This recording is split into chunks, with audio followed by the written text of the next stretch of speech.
ఏం చేస్తున్నావు నువ్వు? ఏం లేదు.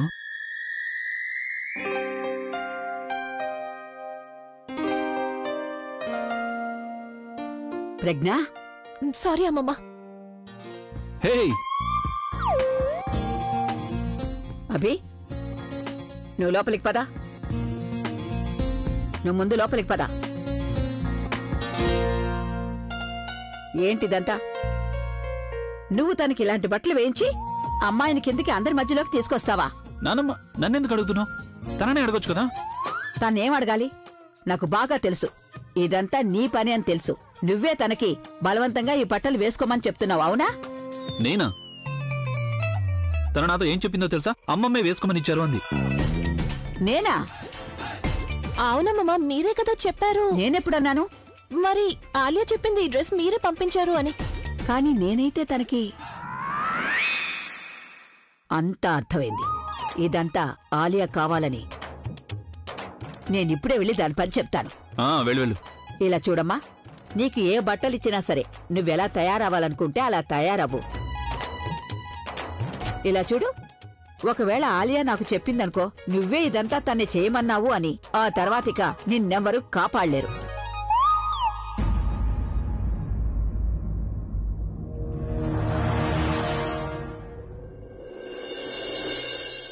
ఎవరు తప్పు చేసినా సరే తిట్లు మాత్రం నేనే తినాల్సి వస్తోంది.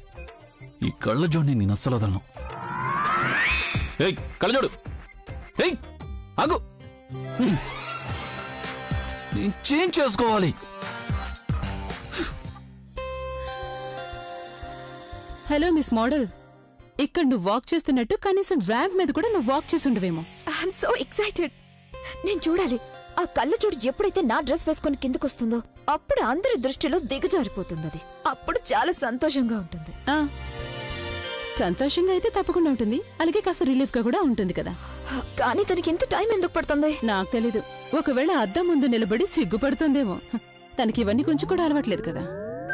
ఓ మై గాడ్, ఆలియా మీ నాన్నమ్మ కజిన్స్ మళ్ళీ నన్ను ఏదో ఒకటి అంటారు. Hello, hi, how are you?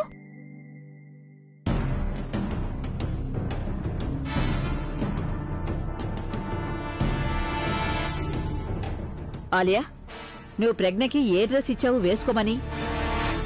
నానమ్మ, నువ్వు ప్రజ్ఞకి ఇమ్మని చెప్పిన డ్రెస్సే ఇచ్చాను. అబద్ధాలు చెప్పద్దు. లేదు నాన్నమ్మ, తను నిజమే చెప్తుంది.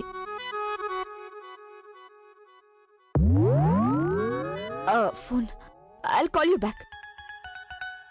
నువ్వు ఒకవేళ నేనిచ్చిన డ్రెస్ని ప్రజ్ఞకి ఇచ్చుంటే అప్పుడు ప్రజ్ఞ దగ్గర తను వేసుకునే డ్రెస్ ఎందుకుంటుంది? అయినా నాకు చాలా బాగా తెలుసు, ఎందుకంటే ఆ డ్రెస్ని తను వేసుకోవడం నేను చాలాసార్లు చూశాను. అలాగే నీకు తెలుసుగా నాకు అలాంటి డ్రెస్సెస్ కొంచెం కూడా నచ్చవని. అలాగే అలాంటి డ్రెస్సులు వేసుకునే వాళ్ళు కూడా నాకు నచ్చరని. కాకపోతే ఆ డ్రెస్ ప్రజ్ఞకు మాత్రం చాలా బాగా సూట్ అయింది. చాలా అందంగా ఉంది తన డ్రెస్ లో. అభి అయితే తన వైపు నుండి కళ్ళు తిప్పుకోలేకపోతున్నాడు తెలుసా. అంతేకాకుండా తనని పొగుడుతూ వాడికి అస్సలు కొంచెం కూడా అలసట అనిపించలేదు. ఆ డ్రెస్ తన దగ్గరికి ఎలా వెళ్ళిందో నాకు అసలు తెలియదు నానమ్మా. నువ్విమ్మని ఇచ్చిన డ్రెస్సే నేను తన దగ్గరికి తీసుకువెళ్ళిచ్చాను. ఎవరైనా పొరపాటు కావాలని చేసినా లేక చేయకపోయినా అది పొరపాటే అవుతుంది కదా. ఒకవేళ ఆ డ్రెస్ వేసుకుని ప్రజ్ఞ కిందకొచ్చిందంటే అప్పుడు నేనేం చేసేదానో నాకే తెలియదు.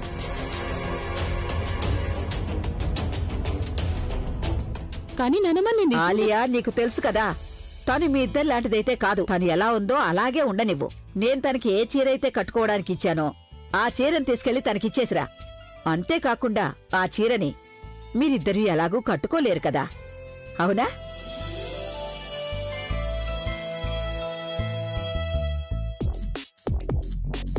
ఈ ప్లాన్ కూడా ఫెయిల్. నేను మీ నాన్నమ్మ దృష్టిలో దిగజారిపోతూనే ఉన్నాను. ఇప్పుడు నాన్నమ్మలాగా నాకు కూడా ఈ డ్రెస్సెస్ అంటే ఇరిటేషన్ గా ఉంది. నేను కూడా ఈ రోజు అనార్కలి డ్రెస్ వేసుకుంటాను. నువ్వు ఈ కళ్ళజోడులాగా డ్రెస్ చేసుకుంటావా? నాన్నమ్మ దృష్టిలో నేను దిగజారిపోకూడదంటే కనీసం నేను ఆ కళ్ళజోడులాగైనా తయారవ్వాలి కదా. వాటెవర్. టూ మచ్ గా ఉంది. ఈ సంగీత్ నా చెల్లెల్ది, నీది కాదు. ఇంత టైంలో కుటుంబం అంతా 2 సార్లు రెడీ అవ్వచ్చు. నువ్వు త్వరగా బయటికి రా, నేను కూడా రెడీ అవ్వాలి. నువ్వు బయటికి వస్తావా, నేను తనుని పిలవాలా? ఇంకా 2 నిమిషాలు, నేను వెళ్ళిపోతాను కదా, అప్పుడు పిలవండి మీరు తనుని. ఆ తర్వాత గంటలు గంటలు ఉండండి తనతో. నాకు అసలైన మజా రావాలంటే నువ్వు ఎదురుగా ఉండాలి కదా.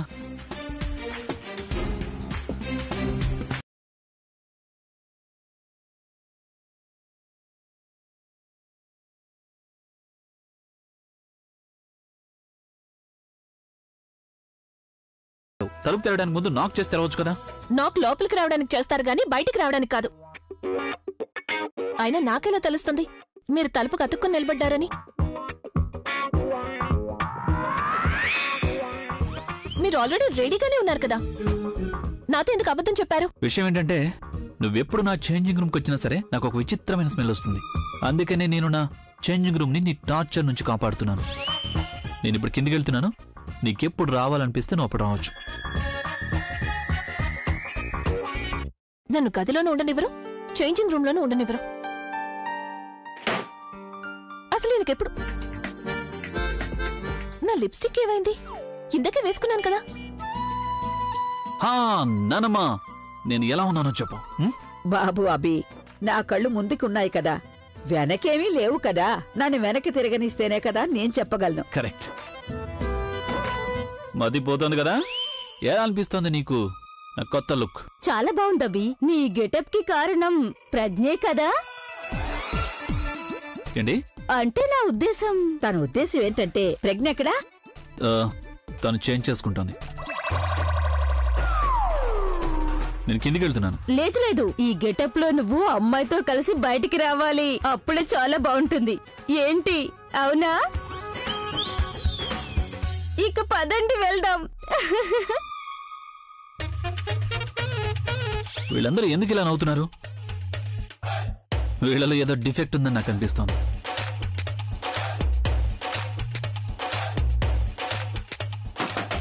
అరే కళ్ళజోడు, ఎంతసేపు రెడీ అవుతావు నువ్వు? బయటికి రా. ఒక నిమిషం ఆగండి, లిప్స్టిక్ వేసుకుంటున్నాను. అసలు నువ్వు ఎన్నిసార్లు లిప్స్టిక్ వేసుకుంటావు?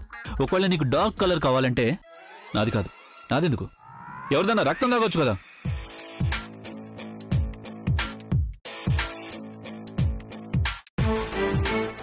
ఎవరి రక్తమో ఎందుకు? మీ రక్తమే తాగుతాను, ఎందుకంటే మీరు నా రక్తం తాగుతున్నారుగా. అయినా లెక్కల్లో ఖచ్చితంగా ఉంటాను నేను.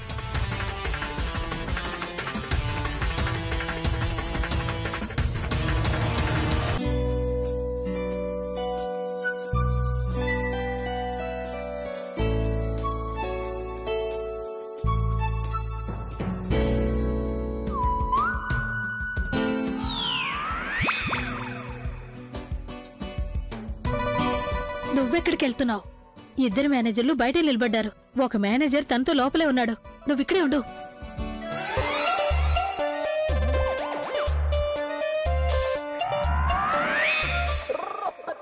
అందరూ మిమ్మల్ని చూసి ఎందుకు నవ్వుతున్నారు?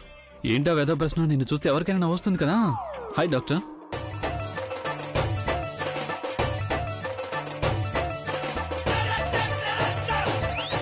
ఇదిగో నాన్నమ్మ, వచ్చేసింది నీ కోడలు నంబర్ 1. రాక్ స్టార్, ముందు నాకు హైఫై ఇవ్వు. దేనికి? ముందు నువ్వివ్వు, తర్వాత చెప్తాను. ఓకే, ఇప్పుడు చెప్పండి. రాక్ స్టార్, ముందు నాకిది చెప్పు. ఈ పని నువ్వు చాలా ముందే చెయ్యాల్సింది, కానీ ఈ పని చేయడానికి ఎందుకింత ఆలస్యం చేశావు? ఏ పని? బహుశా నాన్నమ్మ వీళ్ళందరికీ ఆ డ్రెస్ గురించి చెప్పేసినట్టుంది. కానీ ఈ పని నువ్వు చేయడానికి ఎందుకింత ఆలస్యం చేశావు? అది చాలా సింపుల్ అమ్మమ్మ. అదేంటంటే మ్యారేజ్ అనే దాన్ని ఇంట్రెస్టింగ్ గా మార్చేయడానికి నేను ఈ అద్భుతం చేయలేదంటే ఇంకేం బాగుంటుంది చెప్పండి. బై ద వే, మీరేమేం చేశారు? ఏం లేదు. ఒక్కసారి మేము ట్రైన్ ఆట ఆడుకుంటే మరోసారి మేము మీకు మా బెడ్రూమ్ సీక్రెట్స్ ఎందుకు చెప్పాలి? ఓహో, మీ సీక్రెట్లా? అభి, సీక్రెట్లంటే సీక్రెట్ గానే ఉండాలి కదా. కానీ నీ సీక్రెట్ అయితే అందరికీ ఏం కనిపిస్తోంది? అరే అదే, నువ్వు నీ బెడ్రూమ్ నుండి రెడ్డే చేసుకుని వచ్చావని. ఇంతకీ రెడ్ అంటే ఏంటి? అరే రెడ్డే అంటే ఏంటంటే ఒకరి మొహం రెడ్ గా మారిపోవడం. ఏంటి ప్రజ్ఞ, నువ్వెప్పుడు రెడ్డే మాత్రమే జరుపుకుంటావా, లేకపోతే చిల్డ్రన్ డే కూడా జరుపుకునే ఉద్దేశం ఉందా? సరే, నాకు నువ్వు త్వరగా చెప్పు. నువ్వు ఆ శుభవార్త మాకెప్పుడు చెప్పబోతున్నావు? నువ్వు వీళ్ళకి మన బెడ్రూమ్ విషయాలని చెప్పేశావా? నేనెందుకు వీళ్ళకి చెప్తాను? నేనేమి చెప్పలేదు.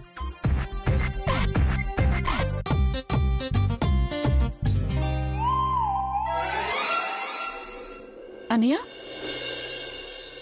అన్నయ్య నేను నీతో మాట్లాడాలి. ఇప్పుడు నీకేమైంది? కాస్త పనుంది, ప్లీజ్. ఇప్పుడే వస్తాను. త్వరగా రా. ఆలియా, నేను నీతో కొంచెం మాట్లాడాలి. అభి నువ్వు నో నువ్వేం మాట్లాడదు తను. నీకు అసలు టైం బాగలేదు. ఇప్పుడు నువ్వేం మాట్లాడినా అది నీకు వ్యతిరేకంగా మారుతుంది. దయచేసి నా మాట విను. నేను మాట్లాడతాను అన్నయ్యతో. కానీ అసలు ఏమైంది? నేను చెప్తాను కదన్నయ్య, ముందు నాతో రా. నువ్వు నేను చెప్తాను. విషయం చాలా దూరం వెళ్ళిపోతుంది. ఈ కళ్ళజోడు నేను